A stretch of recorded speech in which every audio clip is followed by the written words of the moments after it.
Hi, everybody. Blessings and peace in Jesus. I hope you're well. Well, they're back. Yep, the county has reinstated the indoor mask mandate regardless of vaccination status, and it's gone into effect today. So I want you to be aware of that for any indoor church, school activities, including worship. Masks on. Now, please note this is the only restriction that has been reinstated. There's no restrictions on spacing or singing or the numbers of people. We will still do communion the way we've been doing it the past few weeks. And as we were doing before June 15th, when a speaker or reader is by themselves up in the chancel, that's up the stairs by the altar, because of the distance from the first row of chairs, that reader or speaker can take off their mask for speaking or reading. But down on the floor, masks on. Do I like this? No. I'm tired. I'm really tired of this. It's depressing and frustrating to have to backtrack in this way. I'm very tired of it. But the big thing is this, and I think I can speak for all of us. I'm tired. We're tired of COVID.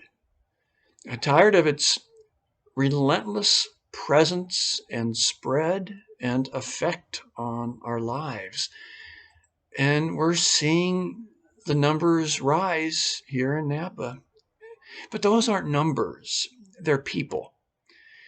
People who've become infected, some even though they're vaccinated, sick in the hospital. Yes, many of you are vaccinated, as I am. But the truth is that even those vaccinated can get it, and even if it's a mild case, they can still spread it. And we do have vulnerable people among us when we gather at church and out in the community. So as a Christian, we have to look beyond what I want, my rights, my freedom. So the words of Paul in Philippians 2, 3, and 4 are relevant. He wrote this: "In humility, value others above yourselves, not looking to your own interests, but each of you to the interests of the others." Because we follow a Savior who did not look to his own interests, but to the interests of others, including you and me, in going to the cross for us. So following Jesus in our lives, including when we come together, it isn't about me. It's about honoring God and serving others. But wait a minute. If we worship outside, we don't have to wear masks, right? Yes. And I'll be looking for opportunities to bring worship back outside of the Faith Chapel as long as this mandate is in effect. But we can't get a break. The Bay Area is now under a smoke advisory. Smoke from the Dixie Fire is moving into the valley this weekend, and there are more fires. And soon we may be wearing masks outside for different reasons. The world is broken. We need a Savior, and we have one. So yes, we'll be looking for times to worship outside, but also watching the smoke forecast. And it's hard to switch modes inside outside on a dime because there's a lot of prep set up and so forth to be done. One more thing. We have a lot of things coming up on the calendar, including Pastor Mark's retirement, new teacher installation, open forum. We got a new series starting in a couple weeks called Better Together, about how we need to be together. We got small groups we'll be starting, Bible class on Sunday morning, a ministry fair coming up. You'll be hearing more about all this soon. We're going ahead with all of these.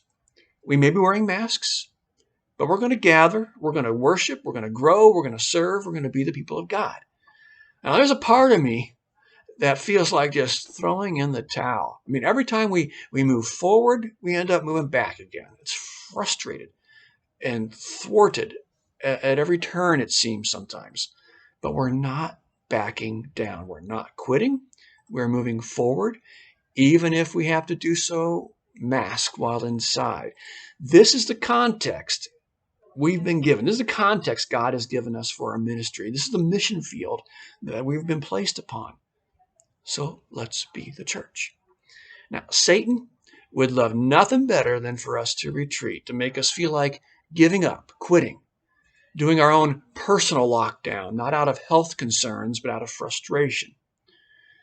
Satan would also love it for our frustration to lead us to be unkind, uncaring, selfish, for our compassion to dry up.